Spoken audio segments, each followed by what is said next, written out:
Hello and welcome to Region 4 Reviews. Today we are looking at Destiny, one of the most anticipated games of this year, but also one of the games that people are talking about the most for various reasons. Amongst them are the various reviews that are very polar in that it's the greatest game this year or that they are very disappointed with the game. And we are today going to look at all the points that can be made for and against the game, and that way you can decide if it's the game that you want to buy or whatever. So here we are in the title screen. So right here we are going to experience the very first point that people complain a lot about the game, and that is the loading times. So right now we are going to take time and see how long it takes to get from here into the actual game. So here we go. We're going to press X and timer goes on. Now, usually by now in any other normal game, right here you're already in the main menu where it's like either credits or campaign or multiplayer or whatever. Here it's doing a bunch of things and nothing interesting is happening on the screen. So yeah, we are stuck in a loading screen where nothing interesting is happening. So, still nothing happening, and we don't even have the loading screen logo anymore. So that's a little badly done. So let's see, hold on, looks like we're almost there. Nope, more loading. So yeah, too much loading in the game. I don't know how they programmed it or how they were doing it, but I don't remember there ever being this much loading in Halo 3 multiplayer. So whatever it is they did, something went wrong in their design. So let's see, we are over 50 seconds to get into the character selection screen. Now, we finally select our character and now we have to wait even more time to go into the game. Not a good start, honestly. I didn't believe the loading rumors, but there we go. So 1 minute and 5 seconds just to get to this. And we're not even into the actual game yet. Usually what you'll do once you load into a game, you're going to go into the tower. So let's launch the tower, restart the timer. And let's see, how long does it take to get into the tower? Which is the main quest hub. It's where you pick up side quests where you'll buy gear, you'll identify items, and other stuff like that. So let's see. Okay, so it looks like we're finally going there, but no, it's just another fancy loading screen, unfortunately. And we are 20 seconds into this loading screen, so up to now it's been a minute and almost there. A minute and 30 seconds of loading, technically speaking, and we haven't even done anything worth noting in the game yet. So yeah, loading times ridiculous. My theory is that it has to do with the amount of people that it has to load in, since it tries to load the players completely before you actually load. There we go. What's this? Nope, we're not in yet. Fancy loading screen, and almost there. There we go. So 54 seconds just to get to the main quest hub. So as you can see, there are several people here, and my theory is that the more people there are, the longer it takes to load. Unfortunately, that's not exactly a good thing to happen when your game is a massive online multiplayer game. So now that we're here, I can show you around a little bit. Unfortunately, the area isn't even that big at all, so I'm pretty sure it's got something to do with player loading. So this is it. This is all it loaded. It's not even that impressive, and I'm pretty sure that back there, even though it's very pretty, is just a backdrop. It's an image with effects added onto it. Pretty sure you don't actually load that. So let's see. So this is the main quest hub. It's where you spend most of the time here, or not most of the time, but where you start up. This is the Cryptarch. He will pretty much identify the items you find over there. He will also sell here items that aren't identified for you to gamble on if you so choose. Then you've got the weapons vendor, probably the most important guy in the entire tower for you.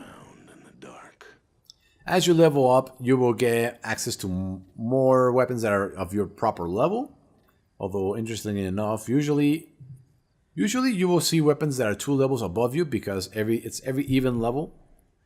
You see the weapons that are available, but interestingly enough, now that I'm level 19, there's nothing new. So it looks like he will no longer sell weapons that are upgrades for me, which is very sad. The good thing though is that his stock refreshes every 5 hours, I believe. So in an hour and a half, he will have new stuff to sell, and I will be able to see if he has an upgrade from me or not, which is somehow unlikely. This guy right here is probably the second most important guy, since he is basically the guy who gives you side missions. They're called bounties, and they're separate for PvP and for PvE. And they also refresh these guys refresh every 12 hours. So this is kill the main boss in the very first strike, collect to pretty much kill 200 things on Venus, kill 100 enemies without dying, which gives only 50 reputation, and yeah. So this is probably the second most important guy. Unfortunately, that is pretty much all there is of importance here. You don't have class trainers per se. This area here is locked, and that makes me think there might be something there in the future, but the only other people worth noting here are down here, which are these two guys here, which are the Crucible Handler, which is PvP basically. This guy sells you PvP gear. Then there's this guy here, also related to PvP, who sells you the weapons and the fancy stuff because you're good at PvP. And then you have these guys here. These guys would be the equivalent of your class trainers. Unfortunately, they don't ever actually teach you anything. The only time you ever come here is when you advance in the story, get some fancy little trinket from the planet or the enemy, bring it to your trainer, and he gives you a armor or weapon. And that is the only reason you ever come down here. Absolutely pointless, honestly. After that, we go all the way over here into what is one of the main hubs for the factions of PvP, and for what should have been the most important character in the story, but unfortunately is not particularly interesting, and he doesn't really do anything worth of note either. So you come here, you go across these alleys, and you get here. So in this area there are several PvP faction vendors, and then there's this guy right here, all the way up there. That guy is the speaker. He supposedly speaks for the big planet over there, who, according to the little story we get in the game, protects us, or something along those lines. Unfortunately, he spits on our curiosity. Can I touch something? We are humbled. And he says, I could tell you about the war 1,000 years ago, and I could tell you about how the Traveler did this and that, but I won't. And you're like, what? Why won't you tell me these things? And the entire game, it's like, no, they don't tell you anything. So the story is not existent. You're there, you're sent out to kill stuff, and that is about it. So story-wise, the game is very, very lacking.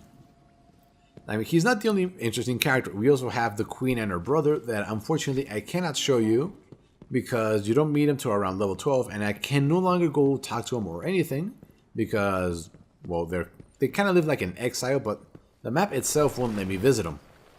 And they're the only other interesting character in the game because the Queen has like some Fallen working under her or something similar.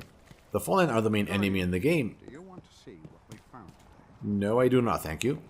And so, they are the only other interesting character. This over here is another area that's got some PvP faction vendors and a ship vendor. And unfortunately, the ship vendor only really sells slight upgrades and slight color differences.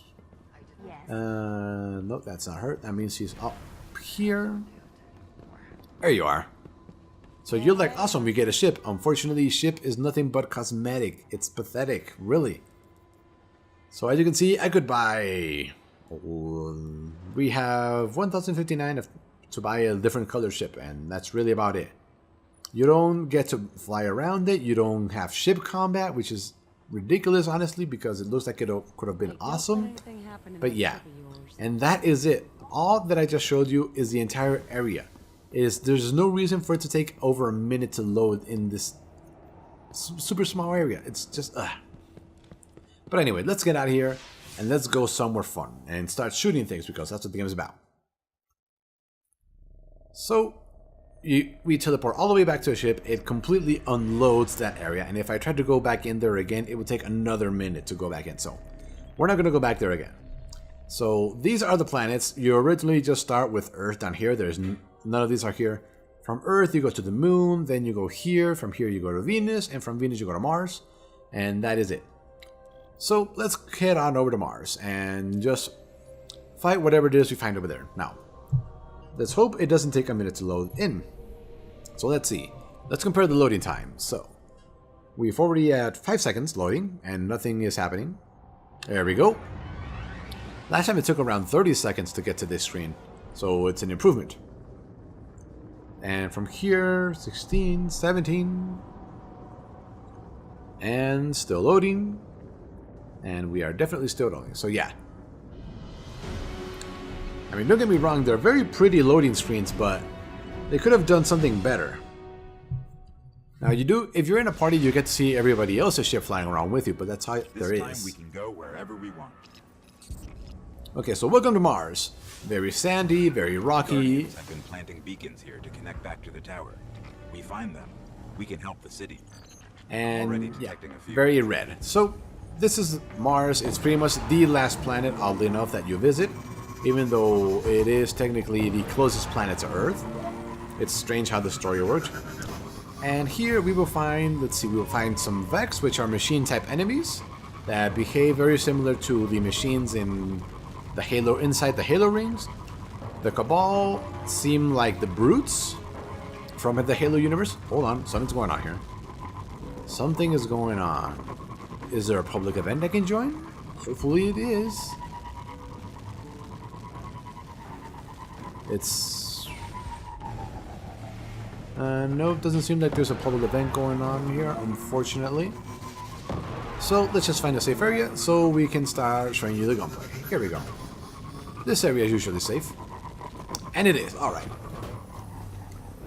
So, welcome to Mars, and welcome to what will pretty much be the bulk of the game in Destiny for you. Let's do a little bit of sniping, shall we? So if the sniper rifle looks and sounds and feels familiar, it's because it pretty much is the Halo sniper rifle with some slight visual upgrades, and that's it.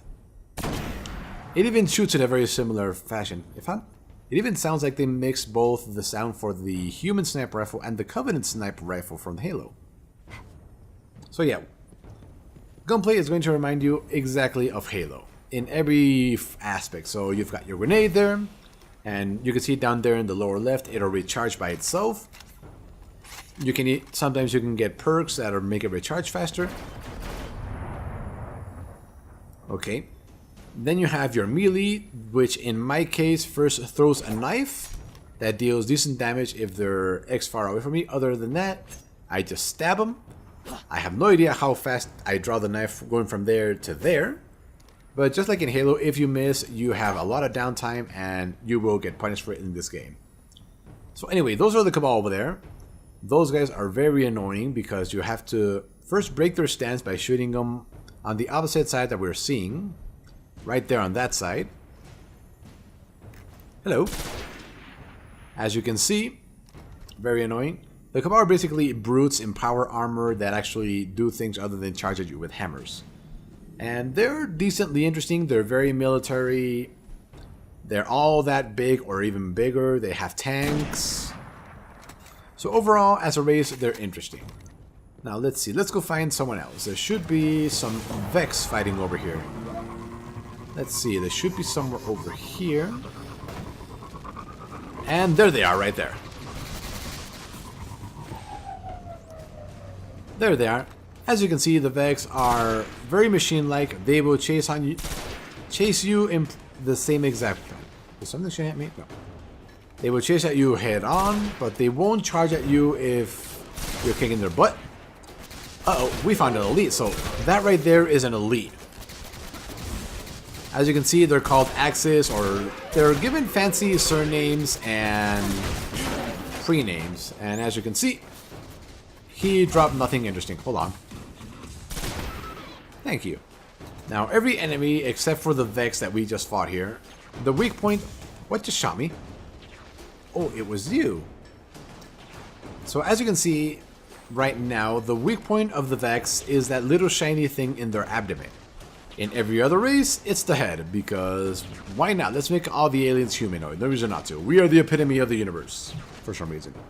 So yeah, gunplay is satisfying. As you can see, if I can shoot him through his abdomen, I can hit his weak point and one-shot him. Unfortunately, I'm running low on ammo. If I shoot those guys in the head, which is their weak point, Okay, that is an elite with a shield. Never mind then. Yes, there are shielded enemies and they are extremely annoying. Oh, here we go, here we go, here we go. Ta-da! So they explode. Heads explode, stuff explodes. It's very satisfying. And you will also have a heavy ammo. You can have this, which is a machine gun, or a rocket launcher. I chose for this thing. You can switch at any point in the game. If you find a weapon you like, you can equip it, just like in Halo. I do like the fact that they gave us more than 2 weapons this time, even if it is only 1 extra weapon. But combining that with your infinite grenades and your melee ability, which in my case is a throwing knife. In the case of the other subclass that I can be, it's a blink and strike. It's called blink strike, and you blink slightly forward and then you stab them. And that's how it works. Which leads us to our next point. So from here, let's get into a safe area. Here we go. So welcome to your screen. And yes, that is a pretty much a mouse cursor that you're moving around with the left joystick. It's ridiculous. I'm pretty sure that at one point or another they are going to port this over to PC, and this interface is going to make much more sense. But anyway, hold on, something's happening. Perfect! I get to show you this. This is a public event. They happen at random intervals, and I believe this one, let's see, it can be one of 2. Uh-oh. We might want to check this out. Oh no, it's this one. Oh boy. This one is very hard. You have to basically protect this thing, and you get sent wave after wave after wave, and you have to stay within X distance of it in order to scan it with your little ghost thing that I just let loose. Okay, guess we're on. Guardians linked 1. Uh-oh. So as you can see, this is going to be very, very tough. Because for one, I'm by myself. And they do eventually start throwing elites at you and everything. So I'm going to start with a grenade just to get it on cooldown. Get that guy set. Unfortunately, I will soon be overrun and I will have to leave, and it will be very annoying. Let's break your stance. Headshot you. Headshot you. Break your stance. And now the ship is shooting me, and now we've got this guy trying to flank me. And this is the event that I've done that is the hardest. Last time I had one other person with me, and we barely managed it. By the end, we were both of us just huddling behind this thing. Got him! Awesome! Hey, awesome! Heavy ammo. Uh-oh. And now we are surrounded on that side. Very unfortunate for us. Shoot them in their weak points to get them down faster. Now, as long as we stay within this white circle, the event will keep progressing. You can see our little bar down there. Great, and we have a Minotaur now. Minotaurs are shielded enemies. They're very annoying to deal with because they will regenerate their shield. I'm going to toss that over there. And we have more stuff over there. And as you can see, this is getting way out of hand very fast. Let's leave the circle temporarily. Get some regen going. Get rid of that guy. Okay, so not only is he shielded, but he's also an elite. And I got owned by everything. So as you can see, these events are very, very hard. The good thing is, you have unlimited spawn, and I appeared behind him, which is awesome. Keep on them. Yes, I know. Unfortunately, because I am away from that thing and outside the circle, the timer is not ticking down. Let's toss that over there, just in case. Let's get up here. Now, so it looks like they are fighting each other, which is great. Get rid of that thing. Get rid of you. Knife into the chest. Get rid of you. Okay, so literally all I have to do is last another 50 seconds here. Unfortunately, things will start flanking you, like this guy right here. Let's reload this thing. Awesome, it is at full magazine, which is good. Hopefully this guy over here wants to get involved and helps me out. Let's get rid of this guy. Uh-oh, grenades. Uh-oh, elite, shielded, not fun. Awesome. We have somebody else helping us out. With 2 of us, it'll be so much more easier. It'll be so much more doable. Unfortunately, we have this. And he is invisible. So, uh-oh. We have grenades. We have grenades. We have a captain. Not good. Not good. Let's vacate a little bit. Awesome. Let's see if I can revive this guy. Can I revive this guy? Nope. I'm being shot at. I'm being shot at. Not good. 10 more seconds.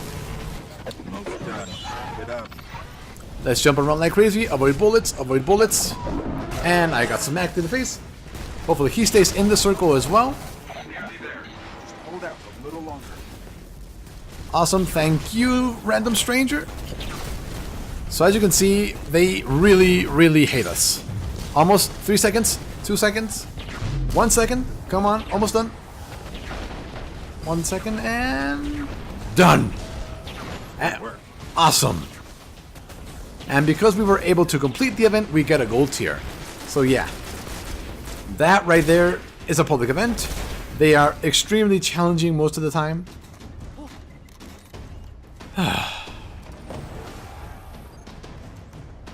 So yes, and I have no idea where that light is coming from. I am perplexed. There's not a ship in the air. But anyway, that was the public event. It was very hectic, and hopefully when I go back to the tower, I will get something in return for my help there. Go away. Dun, dun, dun, dun. So yes, as you saw, that is pretty much the core of the game and what you will be experiencing throughout most of your playtime. Grab some ammo. Oh, also, as you can see, ammo is divided into, or hopefully you saw, ammo is divided into white boxes, green boxes, and purple boxes. White boxes are for... Actually, let's get out of here. I need some of this safe to show you this, because it requires going into the menu. This way should be good enough.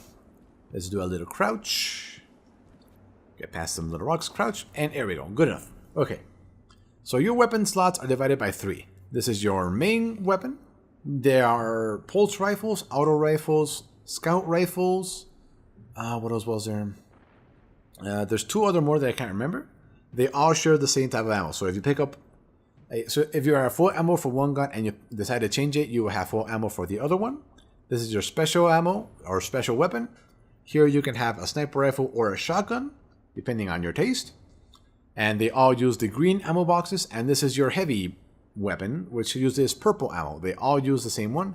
You can have either this or a rocket launcher. I chose this because it just has more ammo. So speaking of gear, welcome to the character screen.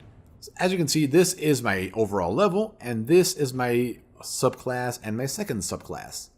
As you can see, I've pretty much invested everything into this one. So as you level up, well, first let's see. When you begin the game, you have none of this. As you play through your level 2 and level 3 areas, you'll unlock your grenade, and you'll probably be unlocking this one first. It goes in order like this, pretty much. First it goes the first row, then the second row, then the third row, and it just goes like that. So if you want to start with this thing, tough luck. You're going to have to level up to max level to get it. And at level 18, you're given your second subclass, which in my case is the Blade Dancer, which from what I've read is extremely OP in PvP. Unfortunately, I do not care for PvP. So, and the differences between your subclass change. In this case, the special ability for this one, which I didn't use, I could have probably done that. In my case, it is this right here. It is an ultra powerful weapon that one-shots most enemies. I said most. Like that.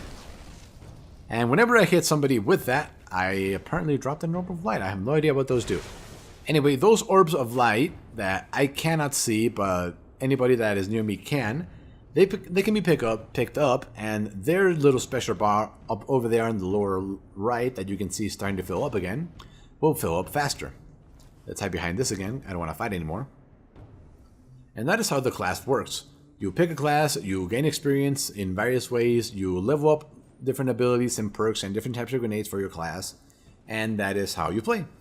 At level 18, unfortunately, when you get your second subclass, it comes with nothing. You have to unlock everything again, which is very annoying, so I don't know why they did it that way. Now, onto weapons. So, white items such as my cloak are just there, they just give you defense. In this case, it's just aesthetic. And so after that come green items. They usually have one perk, which is this, usually something relatively useful. It can be useful, it cannot be useful, it's completely random. After that come blue items, which is where things start getting really interesting, because look at all this stuff, delicious. Unfortunately, in order to unlock this one, you first have to unlock this one. Once you get this one, you can start unlocking this one. Now, as you can see right there, to unlock them, you need to invest a glimmer, which is basically money. It's the fancy money here, it's used for everything. And weapon parts, which you get by disassembling things. I don't have any little extra piece of gear to disassemble to show you, but that's how it works. Once I unlock this one, I'll be able to start getting experience for this one. And once I get that one, and that's how it works. These, however, are mutually exclusive. You can only have one. So it starts off with this one, which is less recoil, but it has a penalty to its range. But I just unlocked this one, which gives me more range and more damage, but it increases recoil. Honestly, though, I'm used to the recoil by now. It means nothing to me, so yeah. That is how gear works. And it applies to every weapon in the game, every piece of gear in the game. As you can see, this rifle, this, if I miss with it, I have a chance to get an extra shot in the magazine, which is pretty awesome, considering. Then sniper rifles usually come with a variety of scopes. This is the one I have right now. Right now I'm on locking this one, which is the longest range. It does tell you that is very heavy optics, which means it'll take a while for the weapon to be drawn because it's heavier. And this one is in a very short range one, so I'll be able to pull out the gun faster. And as you can see, the perks evolve like that. What's this? I can draw it unbelievably fast. So this perk right here will outdo the negative of this one right here. But until I get it, it'll take me a while to draw this weapon. I'm not talking seconds, I'm talking like 1 second maybe 2 maximum. Now, wow. Their mass slows down weapon handling. So I can either get unbelievably drawing it fast, or I can get armor-piercing rounds. And that's how it goes. And as we can see, to unlock everything here, we need weapon parts acquired from gunsmith or dismantled weapons. From the gunsmith, I can buy them from there? Interesting. So as you can see, gun parts are used for everything here on your weapons. Everything else, like armor here for example, requires varying degrees of parts. In my case, it requires mostly sapphire wire. I only get this stuff from dismantling hunter armor, which I get very little of, unfortunately. So I'm almost there, causing damage, so I can almost get these. And the second one on armor is always increased defense, always, which is very important because you want more defense to last longer, and that's how it goes. Now let's talk these things. What are this? These are stats, and you get stats from various places, such as perks in here in your class. As you can see, these are stat amplifying bonuses, or even more interesting ones. So here I can get toughness and agility, or I can get battle recovery and agility. So in my case, I chose to stay with toughness. That means more armor. That means I can take more shots. If you want to take less shots but recover faster, that's your choice. Then we've got all-rounded one, or extreme focus on toughness at all costs. I absolutely went for this one. You die a lot in strikes, aka instances, and it'll be very useful. Then you've got special perks. This one, which are here. This one, if I kill people with headshots, basically, I reload faster. It's very useful if I have a scout rifle. Unfortunately, I don't have one anymore, so headshots aren't as reliable. So I switched it over to this one, which increases the range of my special ability. And that is how your character works. What just happened? Something happening? No, okay, we're safe. And that is how the entirety of the gear works. Down here we go into our second character screen, which is our little friend Ghost, which pretty much tells us everything. According to this, there are different appearances for him. I've never seen another one. Then you've got the various vehicles. You start with this one at level 5, they give it to you. And you get this one around level 15, I believe. I want to break and corner more aggressive. Yeah, that's new. I did not know I had a break on this one. Yeah. And then you have a ship. Ship is quite literally only aesthetics. You only see it during the loading screens. It means absolutely nothing. This, I do not know yet what it is. Maybe it's some different kind of camo. And then you have an emblem, which I honestly don't care enough about. So I never investigated more. And that right there is how the Vex teleport in. They quite literally teleport in. Enemies like the Cabal, the Fallen, and the Hive usually have dark doors that they literally run out of. And that is how they refill the area once it's clear of enemies. If I was standing there, I could, let's see, the enemies won't spawn from what I've experienced. But once you leave the area for, let's see, 30 seconds or a minute, enemies will start spawning again in that area.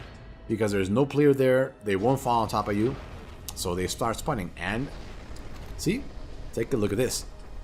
Since there is nobody in that area and there is still a little bit lack of enemies in the area, more enemies are spawning. And they decide to throw out some Cabal there now. And now the Cabal and the Vex are going to start fighting. Which is actually great, because it means if you get into a firefight and you can get them to start shooting at each other, you can get away and start getting pot shots from range like I like to do. So that is the world. So how about the graphics? As you can see, the graphics are pretty good, even for the PS3 version. So up close, they don't look particularly good. The backdrops look great. The sky domes are absolutely pretty. Look at that. I have no idea what that is, but it is very shiny. And unfortunately, the only bad part about the environments is they are so pretty, but they are so small. I would love to go all the way up there and just jump off in my little speeder bike and see if I could make it. It's that kind of stuff that really gets people into the world. Unfortunately, it's like in Halo. The areas are decently sized. They're big. They have separate areas. They have inner areas that you can go into. But they are still not open worlds. A little unfortunate. Now, let's talk quests, which is the main and meat and bones of the game. So we are going back to our ship. We are leaving that area. And the main part of the game is basically done through quests. You go to set destination here, you select the planet you're on. If you have a quest somewhere, you'll see this on top of the planet. In my case, I've completed the entire campaign, which is very sad because the entire campaign ends at level 18. It's very, very, very sad. The campaign is nowhere near long enough to be satisfying. And the same goes for the story. The story introduces you the speaker, which is the guy that speaks for this little big orb here that protects us.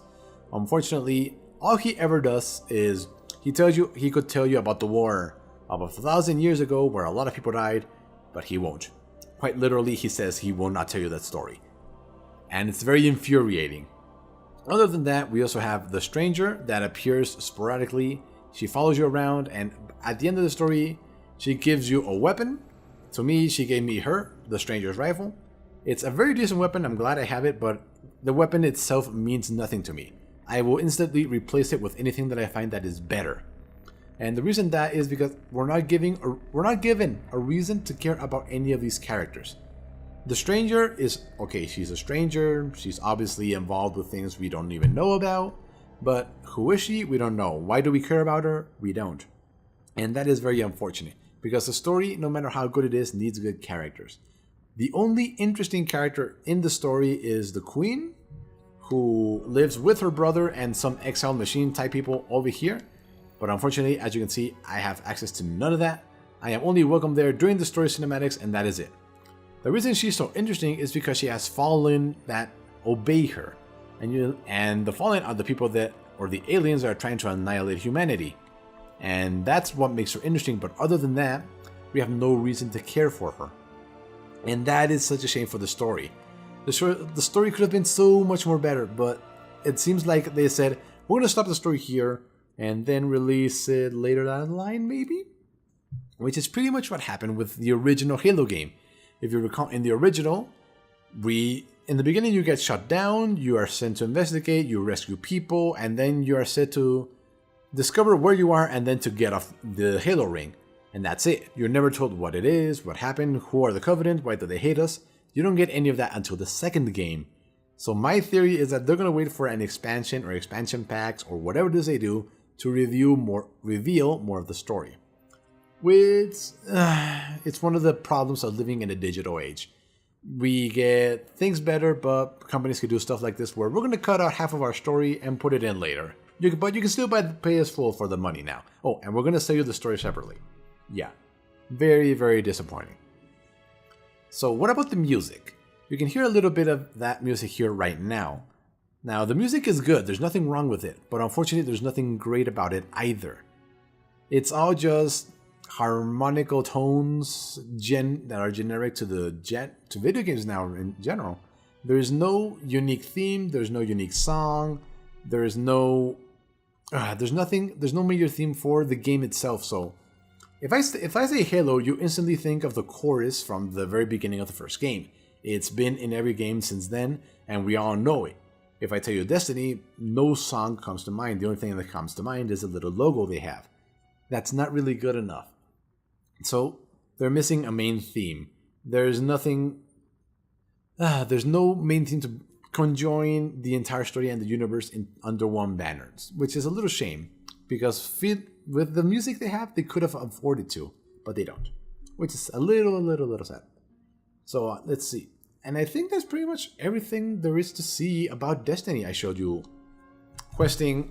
Well, questing will mostly involve. I showed you public events. I showed you the quest hub, the weapon, the character customization. No, not the character customization. The character progression, weapon progression.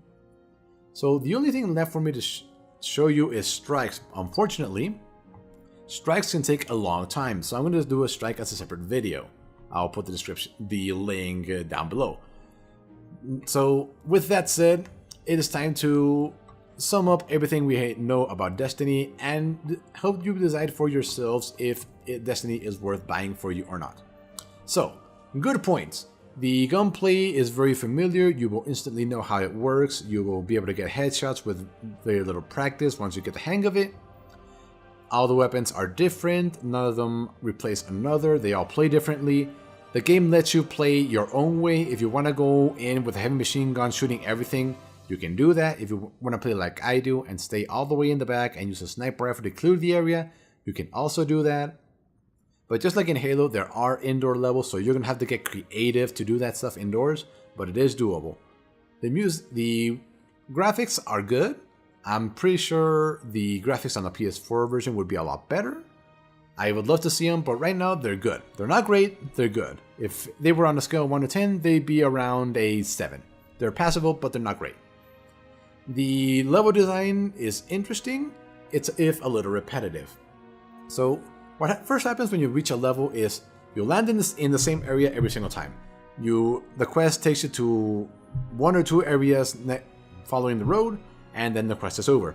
You go back to this screen, you go to the next screen, and then you progress even further than you did in the last one. So it's a little repetitive, but they always give you a little new area to explore. And strikes do this also as well. So you may notice a door somewhere in a quest that is closed and you can never open, and it never opens. However, you go into a strike and suddenly that door opens. So there's always a little bit of exploration to do, but not much. They're good looking levels, but they're a little samey in that. Open level, corridors, open level, a little bit of an open level corridor. That's really about it. Let's see, anything good? The strikes are great, but I'm going to do that in the next video. Now, bad things. Loading times can be a problem. They can be very annoying. You saw at the beginning of the video, it took over 1.5 minutes to get into the actual game. So that is something very bad that they need to look at it. I don't know why it takes so long to load into the game. Let's see, what else? The story ends at level 18. Very disappointed with that. I was hoping for more story, more character development. It's not there. So if you wanted a great story, you might as well wait to their first expansion or for the completed game. Game of the Year edition, whatever. Let's see, the item drops. Also, we didn't see any, but when you kill an enemy and he drops an item, he will drop some kind of hexagonal shiny ball. And if you're doing this from range with a sniper rifle like I do, and switching quickly between targets so that they don't overwhelm you, you may miss the fact that an enemy drops one of these. You're going to see them in the strike video. If you're not paying attention, you will miss it. And at the end of a strike or a mission, a timer starts counting down where you will instantly be taken back to this screen right here. If you don't go where you killed everything and look in every corner, you may not pick up a great item for your class that you needed. It's happened to me several times where I'm just about to leave level, I'm just walking around, picking up ammo, and suddenly, bloop, here's an item you didn't see. I didn't see it. It was behind a rock, hidden amongst ammo, and I almost missed it. It happened a lot of times, so I wish they'd change their ammo drop system. At least add an extra graphic where they have a beam of light falling on them or something. That'd be good enough. Also, character customization at the beginning of the game, very bare bones, but in the end it doesn't matter because the only time you will ever see it is in the game cinematics, and it's not a deep enough customization that you can make yourself and imagine yourself in the game. So it's very bare bones, and it might as well not even been there because every helmet in the game covers your entire face. So it's kind of pointless. Absolutely pointless to have character customization. So there you go. That is Destiny in every single point except for strikes. So would I recommend this game? If you can rent it, I could absolutely recommend it. In over the weekend, you can reach level 18. You can see the entire story and be done and be happy. And if you have time left over, you can do strikes. You can get into a little bit of PvP, and it'll be satisfying. Whether I would recommend buying it or not depends entirely on you. If you have friends that are all playing on the same system and you get together and you play and you group up and you go do all this other stuff and have fun, then yeah, it could actually be worth it. But if you're like me and you tend to play by yourself and you enjoy stories and all that, it's not really worth buying. There's not enough story and content in here to warrant $60. It's just not there, unfortunately. So I could not recommend this game as a must purchase or even as a buy. Maybe if the price goes down, maybe. Or maybe once more content is released and the story becomes complete, it'll be worth it. But right now, I cannot heartily recommend that you buy it. Rent it, absolutely. Although Blockbuster in the United States doesn't exist anymore, I still have one in my area because I don't live in the United States and I managed to get a copy there. But you might have Redbox, so if you can rent it, I can recommend renting it. It's a good first-person shooter experience. It's a decent story-ish. It'll leave you with a lot more questions than answers, absolutely. So yeah, there you go. That is Destiny in everything it has, except for strikes, which we'll look at in the next video. So thank you for watching. Hopefully you find it informative, and I will see you next time for more R4 reviews. Later.